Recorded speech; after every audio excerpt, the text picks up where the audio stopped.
Halo, selamat sore. Oke, akan segera kita mulai ya webinar sore ini. Selamat sore semuanya. Sebelumnya saya mau cek sound dulu apakah suara saya terdengar jelas. Oke, mantap. Terima kasih Pak David konfirmasinya. Oke, segera kita mulai aja. Selamat sore, selamat datang di E-Club Webinar Free dari Trading Coach. Untuk sore ini kita akan mendengarkan sharing-sharing dari Coach Flo. Sebelumnya Coach Flo sudah siap, Coach? Halo Coach Indri. Oke, selamat sore Oke, sudah siap Coach. dong. Apa kabar nih Coach Flo? Luar biasa dong Coach Indri. Oke, baik. Oh, kurang kencang katanya nih Coach. Suara saya sudah jelas Coach? Sudah jelas? Oke ya. Oke, nah sore Oke, ini Coach Flo mau sharing-sharing tentang apa nih? Boleh dijelaskan sedikit dulu? oke. Pada sore hari ini saya akan sharing-sharing sama Bapak Ibu mengenai gimana sih meminimalisir resiko dalam trading gitu ya. Karena sering banget dan banyak banget orang yang masih bingung nih sebenarnya gimana sih cara kita bisa meminimalisir resiko. Karena kan namanya resiko itu kita nggak bisa hilangin ya Coach Indri ya, tapi kita bisa minimalisir. Nah, caranya gimana Betul. nanti kita akan belajar bersama-sama di materi. Oke, nah untuk Bapak Ibu yang sudah hadir di webinar hari ini, kalau nanti ada yang ingin ditanyakan, boleh langsung kok pertanyaannya dikirim aja ke kolom chat. Nanti akan dijawab oleh Coach Flo sesuai, misalnya saat lagi materi bisa dijawab, akan langsung dijawab. Namun apabila harus dijawab di akhir materi juga nanti akan dijawab di akhir materi, gitu ya. Oke, betul. Oke, segera kita mulai aja. Silahkan Coach Flo. Ya, saya izin share screen ya Bapak Ibu untuk materinya.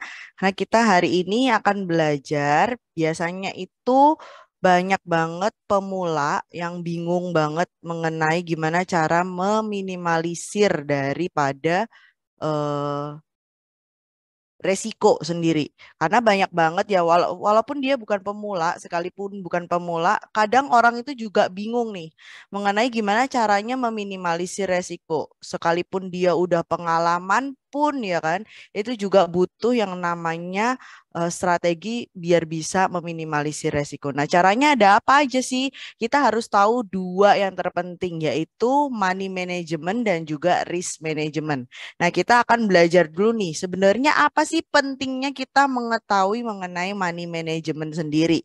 Ini saya sampaikan secara global ya, jadi buat Bapak Ibu yang tradingnya di futures ataupun di saham bisa memakai untuk materi ini juga yang diterapin di tradingnya masing-masing gitu ya. Nah, untuk pertama kita harus tahu dulu nih mengenai pengertian dari money management. Nah, money management itu apa sih sebenarnya gitu ya? Money management itu adalah pengelolaan dana dalam akun trading kita. Jadi berapapun dana yang kita punyain dalam akun trading kita, pengelolaannya seperti apa itu yang dinamakan money management. Nah, hal ini itu berkaitan dengan pengendalian resiko juga nih dalam trading yang tentunya mencakup yang pertama, berapa besar lot di setiap posisi tradingnya. Jadi ingat ya Bapak Ibu, money management itu mencakup daripada pengendalian resiko trading, yaitu ada apa aja, berapa besar lot di setiap posisi tradingnya. Yang kedua, berapa jarak antara harga entry atau open positionnya dengan stop loss-nya dan target profitnya. Jadi ini nih harga entry dengan area TP-nya berapa, harga entry dengan area SL-nya berapa. Jadi harus kita hitung juga nih jaraknya. Terus berapa jumlah maksimal nih ya, maksimal posisi untuk trading yang akan dibuka dalam waktu bersamaan. Jadi berapa banyak sih kita bisa open posisi? Kalau tadi kita udah tahu lotnya berapa besar, kita juga harus tahu berapa banyak dengan lot tersebut kita bisa buka posisi gitu ya. Itu yang masuk ke money management. Nah, selanjutnya kita akan belajar juga nih mengenai apa itu risk management dalam trading. Nah, Bapak Ibu pasti sering dengar banget dimanapun mungkin ya Bapak Ibu ikut webinar, ada yang di e-club ataupun di luar daripada webinar-webinar yang lain, pasti sering dengar pepatah yang mengatakan don't put all your eggs in one basket. Jadi Kalau misalnya risk management itu berkaitan dengan yang namanya pengendalian resiko. Gimana caranya kita itu mengendalikan sesuatu sehingga resikonya lebih minim daripada resiko misalnya kita tidak dikendalikan sesuatu itu gitu ya. Seperti halnya kalau misalnya kita bawa telur dalam satu keranjang. Terus dalam telur itu ternyata kita di jalan, kita namanya jalan kita nggak tahu ya entah itu kepleset atau itu ternyata keranjangnya ada bolong gitu. Ketika kita udah taruh nih semua telur yang kita punya, maka dengan adanya resiko tersebut bisa jadi kita bisa punya potensi kehilangan semua telur yang kita punya gitu ya. Karena tadi keranjangnya bocor atau kita terpleset gitu ya. Tapi kalau misalnya kita ada bagi-bagi untuk keranjangnya dengan masing-masing telurnya berapa, itu pasti resikonya bisa lebih terkendali. Nah, kita akan belajar mengenai risk management itu apa sih gitu ya. Karena risk management itu sangat penting juga nih buat Bapak Ibu untuk tahu nih gimana nanti mengelola tradingnya juga. Risk management itu merupakan strategi untuk meminimalisir resiko yang mungkin dihadapi oleh trader.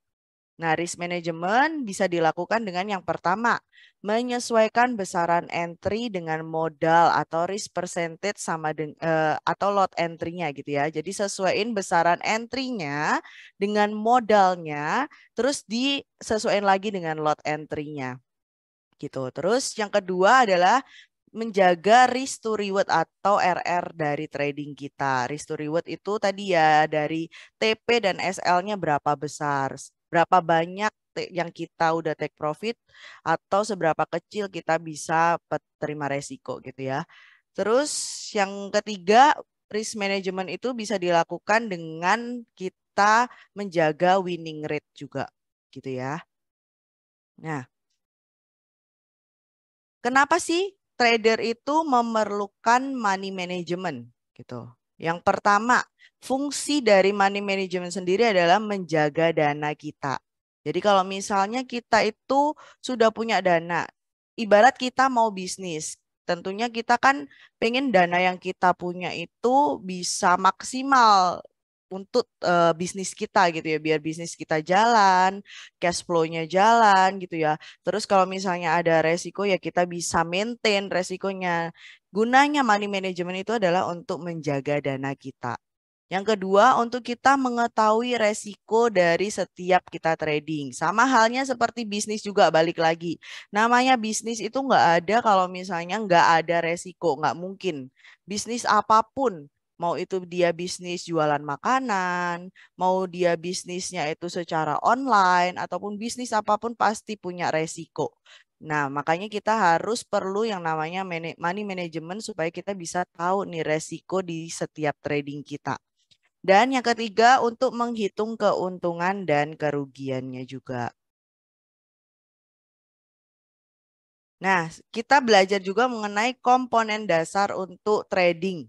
Secara ideal itu gimana sih gitu ya. Jadi buat Bapak Ibu mungkin yang masih baru memulai trading, baru belajar juga tentang money management, tentang risk management, Bapak Ibu bisa memperhatikan komponen dasar untuk trading ideal ini. Yang pertama kita harus tentukan style trading kita dulu. Karena masing-masing orang itu beda-beda. Ada orang yang tipenya itu konservatif. Dia itu nggak kuat dengan resiko yang terlalu tinggi, maunya yang aman gitu ya. Nah, kita harus pilih nih style trading apa sih yang sesuai dengan tipe profil resiko kita gitu. Kalau ada juga yang trader itu tipenya agresif. Dia suka walaupun misalnya ini high risk nih, tapi tahu nih ya di situ keuntungannya juga besar, dia siap terima resiko. Itu juga ada. Jadi kita harus menentukan style trading kita sesuai dengan karakter yang kita punya. Kita mau scalper kah? Kalau scalper itu biasanya range-nya itu pendek gitu ya. Atau day trader kah? Atau swing? Kalau swing itu biasanya nunggu beberapa hari. Atau kalau misalnya di futures market itu biasanya range range angka untuk TP-nya itu sekitar 100 sampai 150-an. Ataukah kita position trader gitu ya. Jadi kita harus tentuin dulu style kita itu seperti apa. Mau yang ambil kecil-kecil aja nih, misalnya kalau di futures market 20 sampai 30 pip udah keluar gitu ya. Atau kalau yang di saham misalnya ambil berapa 3 sampai 5% udah keluar. Nah, itu kita harus tentuin dulu stylenya apa. Terus yang kedua kita menentukan modal ideal. Nah, banyak banget member-member ataupun trader-trader di luar sana yang tanya-tanya, yang sharing-sharing ke e-club mengenai berapa sih modal ideal untuk kita trading gitu. Sebenarnya nggak ada patokan pasti berapa modal ideal yang bisa digunakan. Contoh nih, misalnya saya dengan Bu Indri tentunya kan beda ya. Mungkin saya siap dengan modal ideal saya itu saya siap kehilangan dana itu sekitar 10 juta gitu ya. Tapi belum tentu Bu Indri itu 10 juta ternyata bagi dia itu uang kecil gitu ya. Itu bisa mungkin pakainya yang 100 juta gitu ya. Atau mungkin beda lagi sama yang lain. Ternyata yang lain itu siapnya waduh kalau misalnya 10 atau 100 juta terlalu gede coach gitu. Saya siapnya itu sekali hilangnya sekitar 500 1 juta. Ya itulah yang dipakai sebagai modal ideal. Jadi modal ideal itu adalah uang sampah yang kita gunakan. Jadi uang sampah itu di luar daripada uang kebutuhan sehari-hari.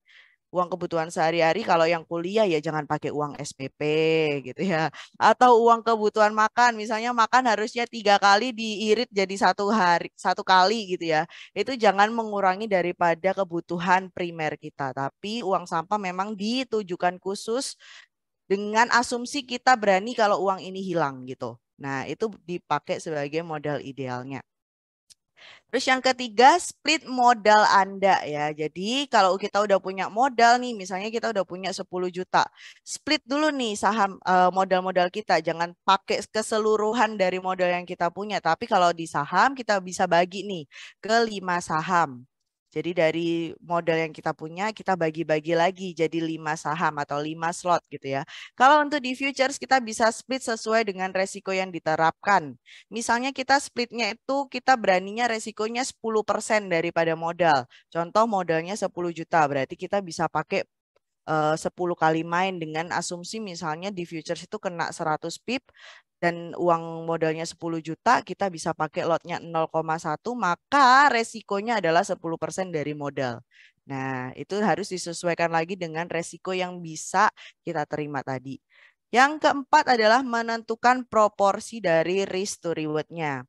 Nah, risk to reward yang sesuai itu biasanya minimalnya adalah 1:1. Tapi idealnya adalah 1:2. Kita mau dong yang tentunya proporsi reward yang kita dapatkan itu harus lebih besar daripada resikonya gitu kan. Tapi kalau misalnya memang butuhnya itu kayaknya ini spekulatif nih gitu ya. Biasanya kalau spekulatif gitu minimalnya 1:1 gitu. Nah, banyak banget nih yang paling banyak salah. Saya ambil 8 kesalahan yang saya sering temuin dari trader-trader yang sudah sering sharing-sharing sama saya. Atau trader-trader yang udah jadi member e-club. Banyak banget 8 kesalahan yang sudah saya rangkum sebagai apa aja sih kesalahan-kesalahan yang kita nggak boleh lakuin dalam mengelola money management dan risk management. Nah, yang pertama itu adalah lotnya kacau gitu ya. Kalau misalnya di futures market modalnya $100, lotnya misalnya pakai 0,1 atau 0,2 gitu. Nah, itu kan kacau banget ya lotnya ya. Gak sesuai dengan modalnya. Terus kalau misalnya di saham ternyata modalnya itu 10 juta, tapi ngambilnya itu ternyata banyak banget gitu ya. Ngambilnya proporsinya Kak nggak sesuai, misalnya dia lebih banyak, dia tipe konservatif tapi lebih banyak saham-sahamnya tipe-tipe yang cepet seperti small cap gitu ya. Nah itu juga harus diperhatikan juga lotnya ya. Terus yang kedua adalah tidak pasang SL. Nah ini paling sering ini saya temuin biasanya di trader-trader futures market. Nah ketika mereka itu menganggapnya profitnya bisa cepet dan ketahanan modalnya masih ada, makanya nggak pasang SL. Padahal ini itu adalah suatu kesalahan yang kelihatannya kecil tapi akibatnya bisa besar gitu ya. Karena kalau di futures market itu potensinya adalah margin call atau habis semua dananya. Maka dari itu kita perlu pengamanan. Pengamanannya pakai apa biar dana kita nggak habis? Kita harus pasang SL ini. Nah, yang ketiga kesalahan yang sering saya temukan adalah salah menentukan risk to reward. Jadi ketika entry di market, ternyata TP-nya lebih kecil daripada rasio risknya, resikonya gitu. Jadi masang TP-nya dia itu misalnya kalau di futures market pasang TP-nya 50 pip, SL-nya berani di 100 pip. Nah itu yang sering keliru nih trader-trader. Harusnya kita punya asumsi kalau ketika kita bisnis, profit yang harus didapatkan harus lebih gede daripada kerugian. Kalau bisa kerugian yang kita nanti bisa terima adalah yang sekecil-kecilnya. Nah, itu yang harus kita setting juga nih Bapak Ibu. Terus yang keempat adalah overtrade. Jadi banyak banget nih trader-trader yang kalau misalnya sekali udah dikasih cuan nih. Terus nanti tiba-tiba jadi harusnya idealnya itu dia sekali buka itu hanya 2 peluru misalnya. Dia jadi buka 6 peluru, 7 peluru gitu ya. Jadi overtrade gitu. Nah itu juga harus diperhatikan juga. Terus tadi nih yang kelima, menempatkan semua modalnya di dalam satu aset gitu ya. Misalnya Bapak Ibu punya modal 10 juta dan tidak diversifikasi sama sekali, nggak bagi sama sekali. Contoh kalau di saham, tempatin ke satu saham nih, misalnya sahamnya saham bank gitu ya.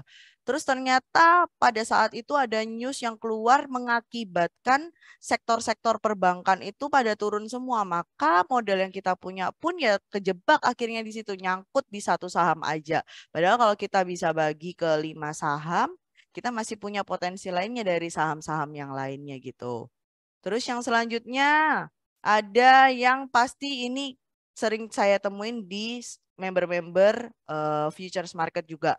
Jadi mereka itu kesalahannya adalah nggak pernah WD. Ketika mereka udah profit, mereka lupa keenakan nih trading, trading, trading terus. Waduh dapat lagi, trading lagi gitu ya. Dapat lagi, trading lagi, nggak pernah di WD, didiemin di situ. Pada akhirnya pada suatu momen ternyata mengalami yang namanya loss gitu. Habis semuanya, profitnya habis, modalnya habis. Maka dari itu kita selalu ingetin nih ke member-member apalagi saya untuk jangan lupa kalau memang udah profit di WD nih minimal modalnya diambil dulu. Jadi ketika misalnya nanti ada resiko di dalamnya kita udah aman dulu modal yang kita keluarin udah pernah kita WD juga gitu. Udah pernah kita nikmatin juga. Terus selanjutnya adalah kesalahannya TP-nya tidak masuk akal gitu ya. Boleh tadi saya bilang kan pasti namanya bisnis pengen keuntungan yang setinggi-tingginya, resikonya seminim-minimnya gitu ya. Tapi kita harus realistis juga nih karena di market itu kalau misalnya kita TP-nya itu tidak masuk akal, terlalu lebay nih pengennya kayaknya TP dalam berapa jam harus 1000 pip misalnya gitu ya. Nah, itu kan kita istilahnya kita gak realistis di market gitu. Kita harus gunain TP yang sewajar-wajarnya juga. Nanti kalau misalnya ada kesempatan, kita bisa entry lagi dengan TP yang baru lagi gitu ya. Jadi pasang TP-nya itu yang masuk akal. Terus yang selanjutnya adalah kesalahannya adalah tidak memperhatikan marginnya gitu ya. Ternyata marginnya udah nipis atau di saham itu udah make terlalu banyak misalnya kalau margin ya. Itu harus diperhatikan juga. Nah, hal-hal apa sih yang harus kita ketahui dalam mengaplikasikan money management? Ada beberapa nih yang saya sudah rangkum tipsnya, yaitu yang pertama adalah menerima resiko loss. Jadi ketika kita sudah memulai trading, kita sudah harus siap menerima resiko loss. Kita udah harus tahu kalau di dalam trading itu ada resiko loss dan kita udah harus ikhlas dulu. Kalau ternyata itu memang loss, kita udah harus terima. Tapi kita tahu nih maintain loss-nya itu seberapa gitu yang kita bisa terima dengan cara tadi ya menerapkan money management. Terus kita bisa memprioritaskan resiko. Jadi kalau misalnya trader itu kebanyakan ngelihatnya jumlah keuntungannya dulu, tapi nggak ngelihat resikonya seberapa besar. Kadang kalau misalnya di futures market nih pakai lot setinggi-tingginya gitu ya. Misalnya modalnya itu mepet $1.000. Tapi pakai lotnya 1 lot, 3 lot, 2 lot gitu ya. Nah, tapi mereka nggak tahu benar keuntungannya ketika kita pakai 1 lot itu keuntungannya jauh lebih besar gitu. Tapi resikonya juga tentu lebih besar juga gitu. Ketika kita misalnya pakai 1 lot, terus kita kena 100 pip, maka potensi kita dapat keuntungan bisa $1.000. Tapi bisa juga kalau misalnya ternyata itu 100 pip adalah loss-nya, maka potensi kerugian yang kita dapatkan adalah $1.000 juga. Nah, Bapak Ibu bisa nggak menerima dan memprioritaskan resikonya? Itu yang harus diperhatikan juga. Terus menghindari over trading. Jadi kalau udah tradingnya udah sesuai nih idealnya dengan modalnya berapa, jangan banyak-banyak. Stop dulu, istirahat dulu, lanjut lagi besok lagi. Jadi lebih terjaga juga psikologi tradingnya juga. Terus time frame-nya itu juga tidak menentukan ukuran trading karena sering banget banyak member itu yang salah persepsi ya ketika misalnya dia menentukan time frame tertentu gitu. Di ukuran tradingnya pun dihitung dari time frame-nya. Karena time frame itu sebenarnya kita bisa pakai time frame berapapun, nggak masalah. Kita mau analisa time frame itu pakai H4, pakai M30, pakai M5, itu sesuaiinnya sama stylenya kita. Jadi bukan ukuran trading kita, tapi sama stylenya kita. Misalnya kita itu stylenya adalah scalper gitu ya. Kita bisa pakai misalnya M1, M5 itu untuk time frame kita menganalisa tradingnya gitu ya, menganalisa pairnya. Tapi bukan sebagai ukuran untuk kita menentukan ukuran tradingnya. Terus yang terakhir adalah nggak boleh serakah. Jadi yang sama dengan overtrading tadi ya. Serakah jangan sampai kalau misalnya udah dikasih profit nih terus dinaik-naikin lagi gitu ya. Sampai akhirnya karena pengen keuntungan lebih cepat. Nanti yang ada resikonya malah jadi margin call. Nah, saya punya tips buat Bapak Ibu untuk mengelola money management dan risk management.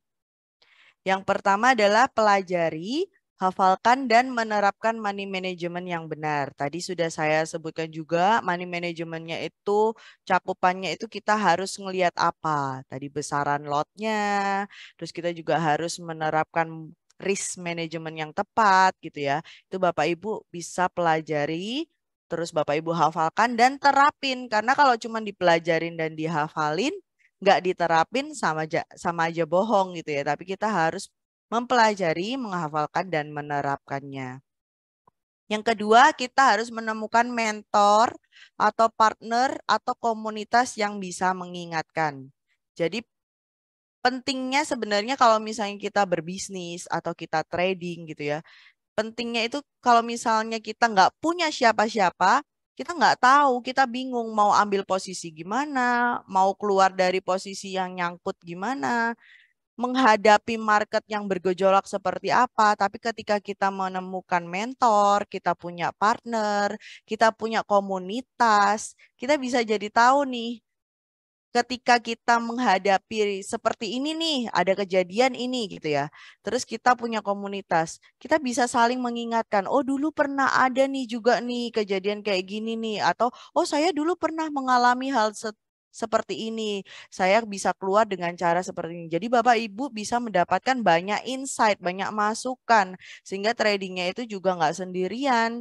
Tradingnya itu juga masih punya banyak potensi untuk Bapak Ibu bisa melanjutkan lagi, nggak putus asa sendiri gitu ya. Makanya kita harus menemukan mentor, partner, dan komunitas yang bisa mengingatkan kita. Yang ketiga adalah belajar menahan diri dalam trading. Ya, dikontrol nih tadi kita udah setting semuanya, kita udah setting money management yang tepat, kita udah setting juga risk management yang tepat, kita harus bikin yang namanya trading plan. Yang paling sulit adalah melakukannya dan belajar menahan diri untuk kita bisa mengikuti trading plan yang udah kita buat. Itu yang harus Bapak Ibu pelajari juga dan Bapak Ibu bisa terapin dalam tradingnya. Yang keempat, hindari trading dalam keadaan emosi yang tidak stabil.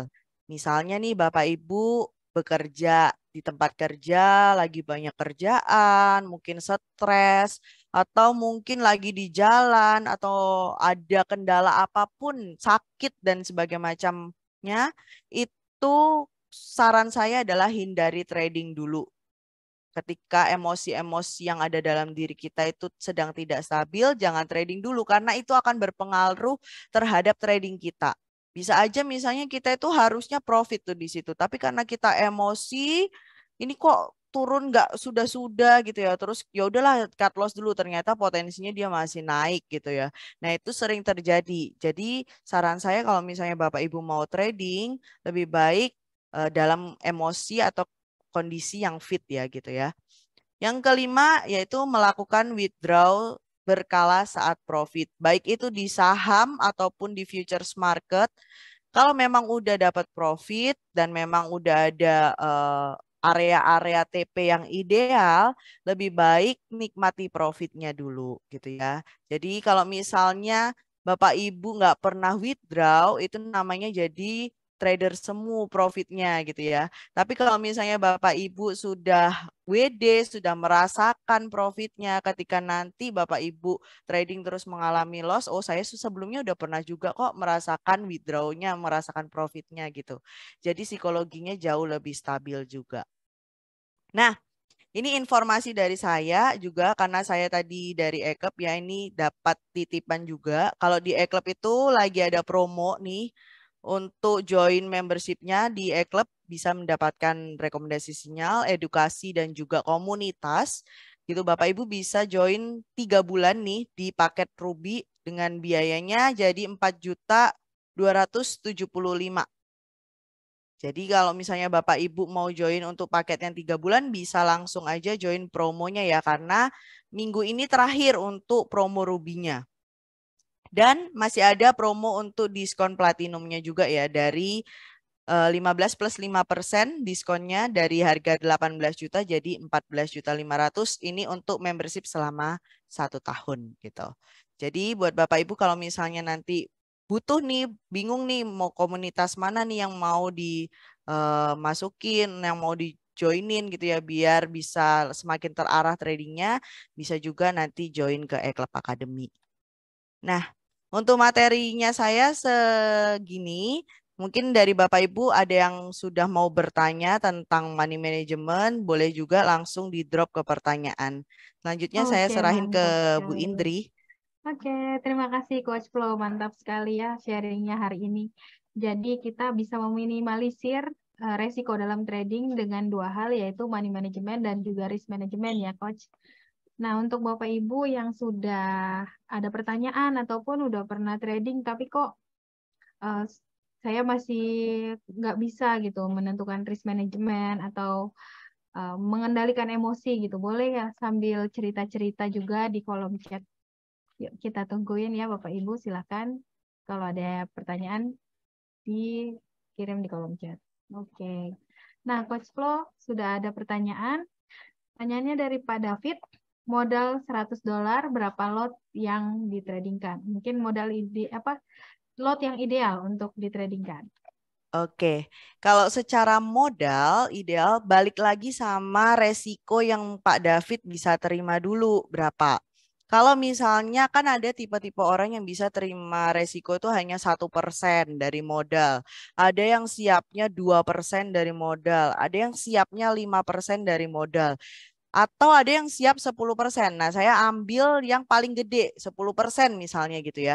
Misalnya Bapak dengan modal 100, terus resikonya siap 10% dari modal.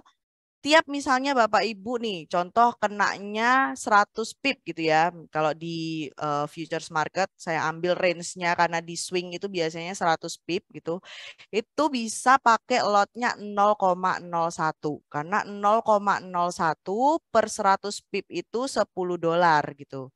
Jadi itu 10% daripada modal $100 Pak David gitu ya. Oke, jadi lot ideal dengan resiko 10% 0,01 ya, Coach. Yap, betul. Oke, lalu pertanyaan selanjutnya dari Bapak Ulil Absor. Untuk trading futures, itu ada target profit harian berapa dan WD tiap minggu berapa persen, Coach? Oke, kalau saya pribadi Pak, saya tidak menentukan target sih sebenarnya mau profit berapa untuk WD berapa. Tapi kalau misalnya karena tipe trading saya kan swing gitu ya. Swing itu biasanya saya pasang range-nya itu TP-nya 100 pip kurang lebihnya. Dan saya pasang SL-nya biasanya dengan risk to reward-nya 1:1. SL-nya juga sekitar 100 pip juga gitu ya. Tapi kalau misalnya untuk harian profitnya berapa, saya nggak tentuin berapa. Tapi saya aturnya adalah dalam satu kali saya trading, modal saya misalnya itu $100. Saya punya potensi, saya cuma mau nih dalam satu hari itu 10% aja yang hilang gitu ya. Maka saya bisanya pakainya 0,1 ya sekali trading itu aja gitu. Loss ataupun profit saya cuma tentuin satu kali itu aja gitu. Nah balik lagi sama Pak Ulin nanti seperti apa.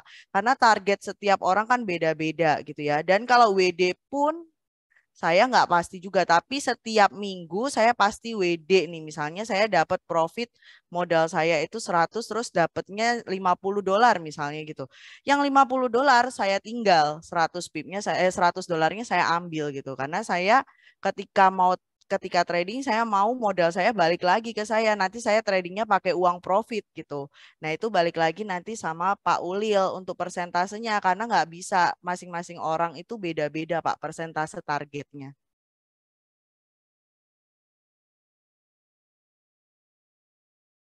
Halo Bu Indri, maaf suaranya belum keluar. Oh, sorry, masih di mute ya. Oke. Oke, terima kasih Coach.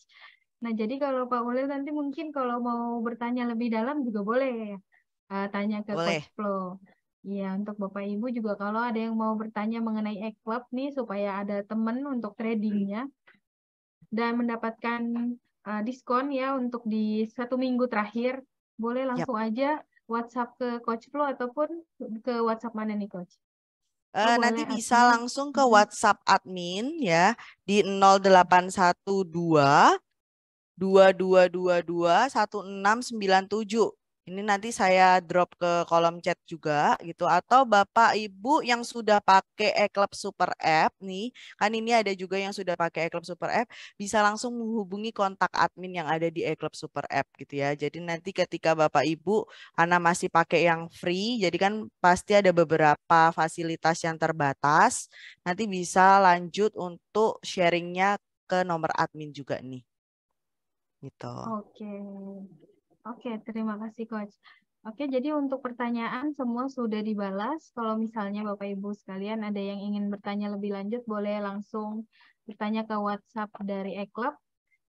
Nah, terima kasih Coach Flo yang sudah sharing untuk hari ini. Terima kasih juga untuk Bapak Ibu yang sudah hadir ya di webinar kali ini. Oke, saya Indri. Sampai jumpa di webinar Trading Coach berikutnya. Sampai Bye-bye. jumpa. Terima kasih Mbak Indri. Selamat Terima kasih siang. Coach. Selamat sore.